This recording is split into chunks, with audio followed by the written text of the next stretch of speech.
Most of what I do is driven by questions, and those questions usually lead as I try to get some kind of answers to a search for artifacts that are rhetorical in nature. And while we're going to be using rhetoric a lot over the course of the study in terms of critical thinking and communication, it's a good idea maybe to have some foundational knowledge of rhetoric and what it means. For many of us, it seems to be a derogatory term. Oh, well, that's just rhetoric. He's just spewing rhetoric. But in the true sense of the word, it's much more significant than that. It's something that we need to understand. As a photographer and a writer, my research questions are typically begged in what I'm finding in rhetoric. It makes me ask critical questions, and that's something that comes from within me.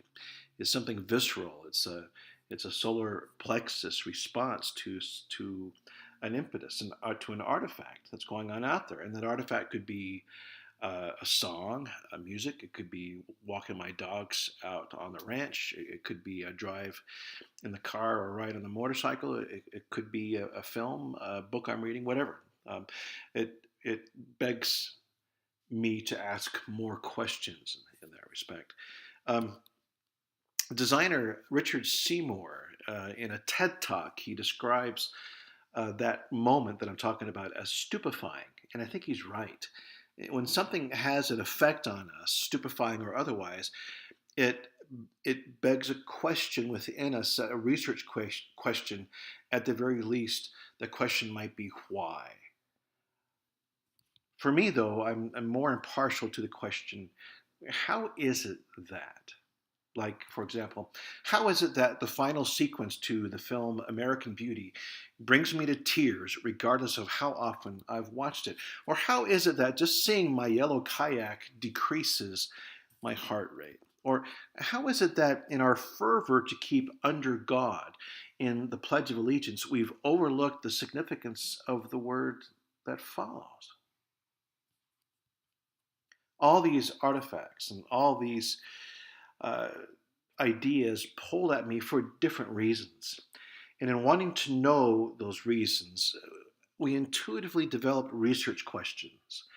So all we're doing here really is putting a name on it. We're calling out a method of natural human inquiry, and we're qualifying that through what's called rhetorical analysis, through the use of rhetoric. And this is an old idea. It's a method that was first formalized around 500 BC by Aristotle. And it's a method that works on the premise of the research question. The questions typically focus on the tenets of the communication process and the transactional model. Okay, the process has a rhetor, a speaker, and an audience, people who are receiving that message, and that happens in a situation. Okay, and then obviously there is the message. Who we're seeing here is Naomi Klein in a protest in Canada. I believe this was during a tar sands protest, and so she is the rhetor. The audience are the participants of the protest. The situation is what's happening with the environmental encroachment of tar sands exploration, and her message is the protest of what's going on. In the transactional model, there are simultaneous senders and receivers. Okay, we're not one or the other. Typically, we're both sending and receiving information. And then there's context, and then there's message, along with a few other aspects like noise, and then the effects of our communication of what's going on. Well, none of these can be discounted in the process of finding shared meaning, and that's what this is all about. Contexts are what drive most of our rhetorical analysis. They also drive my own creative content. Okay, these contexts, and this is critical for everybody to understand, and I teach this in all my classes. These contexts are the physical context. This, where does communication take place? The psychological context. What's happening to our thought processes? What are we feeling? Are we afraid? Are we inspired? Do we have more enlightenment? Are we more confused? What's going on with that psychological context? Next is the social context, and that's the roles and the rules that we play within that transactional exchange. Next is the cultural context. How does our values, our beliefs, our attitudes shape the way we bring in and perceive information and come to certain conclusions about that. And lastly is the temporal context. That's the time, the passage of time. We could also probably put in the physiological context under temporal, how we're feeling. We're better thinkers perhaps at 10 o'clock in the morning than we are at 6 o'clock in the morning, or in the case, 2 a.m. instead of midnight, right? Or depending on what we might have consumed to get us to that point. So these five contexts come together and they give us some kind of meaning, but we also bring that context to different situations that we're in, okay? And that impacts the way we perceive and the way we critique rhetoric, and that makes all of this wonderfully subjective. And it's our frame of reference, what we bring to the picture, and it factors into everything that we express, including, obviously, our arguments. So let me put a finer point on this as we go through. And I'm going to go through this somewhat chronologically here as I look at great artifacts of rhetoric that have happened, at least through my lifetime. The first one here, Martin Luther King's "I Have a Dream" speech, and the context that comes to mind here is obviously cultural. The values of civil rights, the beliefs that we're here to transcend the differences of our own civility and put things together. And certainly this all came together in rhetoric that still needs to be present today, because we're still struggling with many of these ideas in terms of civil rights. The temporal context. I think very few people are aware of the brink of total destruction that we were at during the Cuban Missile Crisis.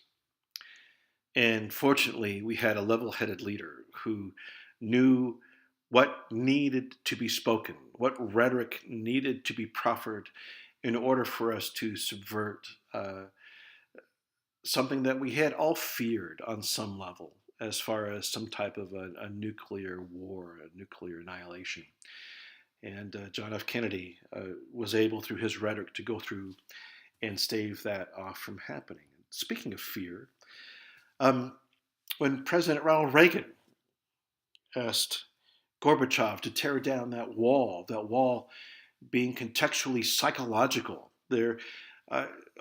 we grew up with a fear of some type of armed conflict between the United States and Russia, that fear being that conflict being one of a nuclear, mutually assured destruction of what was going on. You know about this. I grew up having duck and cover drills in my school in the event of a nuclear attack, as if ducking under our desks would go through and somehow prevent us from being evaporated. But so when Reagan, in his great rhetoric, called for Gorbachev to tear down that wall, that factored in rhetorically to our psychological context.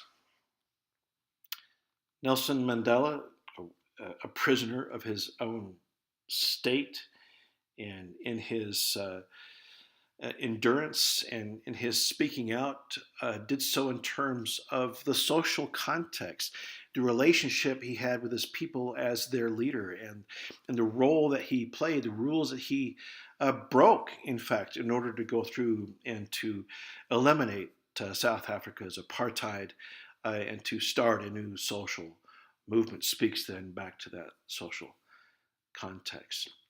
And physical, I'm using a juxtaposition here, because if you understand Buddhism, you know that the physical context has very little effect or very little purpose within Buddhism. Buddhism is very detached. It's very unattached. Maybe it's a better term in that respect. And there's this capability, at least with the Dalai Lama, to go through and create a physical context that transcends the boundaries of the physical world around us as it goes. So these contexts come together. They combine at least 5 different areas to make meaning, to take a particular individual and to put them into a physical context that might not be normal for them. And that meaning then becomes individual and unique. That meaning starts to create some kind of power, some kind of social transcendence. It builds a social conscience. It even gets into impacts that make us more aware of what's going on around us. And that's what we call rhetoric.